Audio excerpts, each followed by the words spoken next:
हाँ, अंधविश्वास एक अलग चीज होती है कि जैसे हमें कुछ ज्ञान नहीं। महाराज जी मतलब अदृश्य पर विश्वास और अंधविश्वास में पड़ने के बीच की रेखा क्या है? हाँ, अंधविश्वास एक अलग चीज होती है कि जैसे हमें कुछ ज्ञान नहीं और हमने गुरु की बात पकड़ ली, कोई बुद्धि नहीं लगाई और हम निकल गए। एक तो ये विश्वास की बात हो गई, इसमें कल्याण हो जाएगा कि अब हमें तो कुछ मालूम नहीं और आप हमारे गुरु हो, आप बता दो जो उससे काम हो जाएगा। जैसे एक छोटे से बालक थे जिनका नाम था धन्ना जाट, बड़े महान भगत हुए। उनको परिवार की मां ले गई कथा सुनाने, तो कथा में कह रहे थे बिना भगवान का भोग लगाए जो खाता है वो पाप खाता है, भगवान की सेवा करनी चाहिए। तो घर में आए, अपनी माँ से कहा, 8-10 वर्ष के होंगे, कि हमारे घर में तो भगवान है नहीं, भगवान का भोग नहीं लगता, पाप खाया जाएगा, अब कैसे होगा।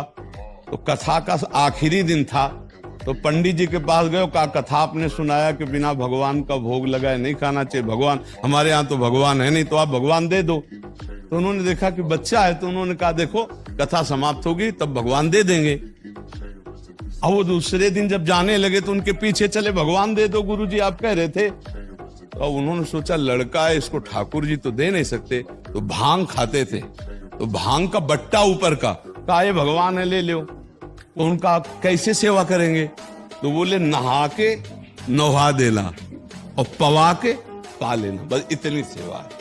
और वो इतने खुशी हो, देखो विश्वास है क्या, भांग का बट्टा, इतने खुशी हो गए कि मुझे ठाकुर जी मिल गए, मुझे भगवान मिल गए। घर में गए, नहाया और ठाकुर जी को ना, वही मतलब भांग के बट्टा को ना, और बाजरे की रोटी, गरीब आदमी सामने रखा, पाओ प्रभु।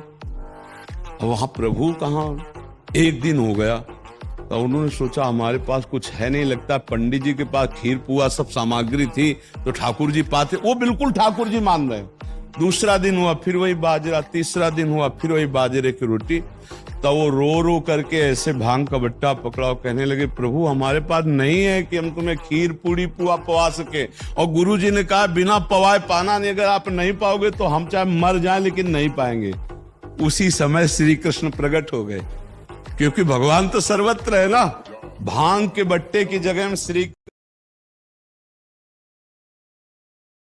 कृष्ण बैठे हैं, उन्हीं की अवस्था का रूप लेके, और वो और बाजरे की रोटी शुरू कर दी पाना।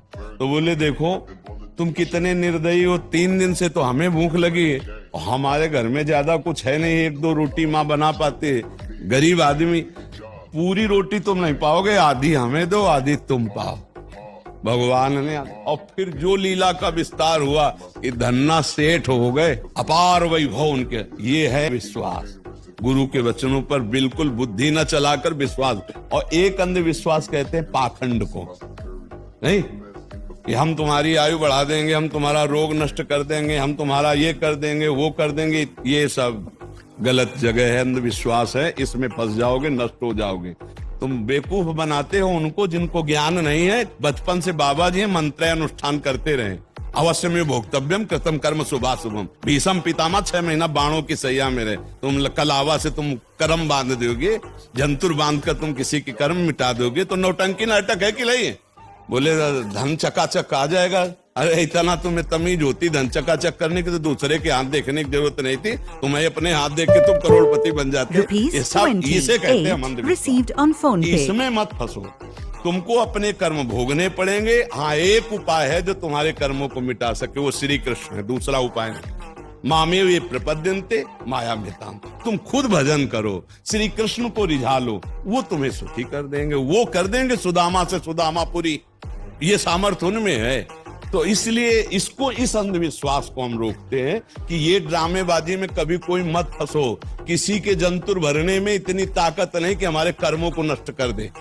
ये भगवान ने आयुर्वेद बनाया, भगवान ने डॉक्टर बनाए, भारत में इतने इतने बड़े पढ़े लिख कर डॉक्टर, ये सब बेवकूफ है क्या। वशिष्ठ जी जैसा कोई ज्ञानी महात्मा बिरला ही होता है। राम जी को 14 वर्ष का वनवास, सिया जी का हरण, दशरथ जी का मरण, कौशल्या का वैधव्य, इसे नहीं रोक पाए। और कह रहे हैं भरत जी से, सुनो भरत भावी प्रबल बिलख कहो मुनिनाथ, हानि लाभ जीवन मरण जस अपजस विधिहात। हमारे भारतवासी ऐसे अंधविश्वासी हैं, इसमें लगे। इस बात को हम अंधविश्वास का खंडन करते हैं। अंधविश्वास को अगर मानो तो गुरु के वचन मान लो। बोले राधा जपो, कृष्ण जपो। अब बुद्धि लगाने की जरूरत नहीं, जप के देखो तुम्हारा मंगल हो जाएगा। कृष्ण नाम तुम्हारा मंगल कर देगा, राधा नाम तुम्हारा मंगल कर देगा, राम नाम तुम्हारा मंगल कर। ये जंतु रंतु ये मंगल नहीं करने वाले, बस पक्का कह रहे कि तुम्हारे पाप कर्म को नष्ट कर दे। वो है नाम संकीर्तनम यस्य सर्व पाप प्रणाशनम। भगवान कृष्ण का नाम संकीर्तन, राधा नाम, राम नाम, इन नाम के कीर्तन से मंगल हो। समझ पा रही सकी जी।